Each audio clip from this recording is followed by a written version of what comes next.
ในช่วงวันที่ 18-19 มิถุนายน มรสุมตะวันตกเฉียงใต้ก็ยังคงปกคลุมประเทศไทยเนื่องจากลมฝนได้พัดจากทะเลอันดามันนะครับ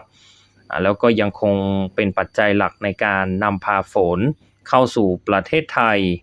ประกอบกับในช่วงนี้ก็จะ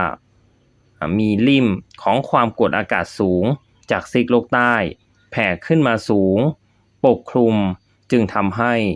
ลมที่พัดปกคลุมเริ่มมีกำลังเปลี่ยนแปลงบางช่วงอาจจะมีลมประจำถิ่นพัดเข้ามาแทรกเลยทำให้ฝนยังคงเกิดขึ้นได้บางแห่งบริเวณภาคเหนือภาคอีสานตอนบนภาคใต้ตอนล่างและด้านรับมรสุมส่วนบางพื้นที่มีแนวโน้มฝนลดลงอาจเสี่ยงต่อการขาดแคลนน้ำส่วนสำหรับกรุงเทพปริมณฑลและภาคใต้ฝั่งอ่าวไทยยังมีฝน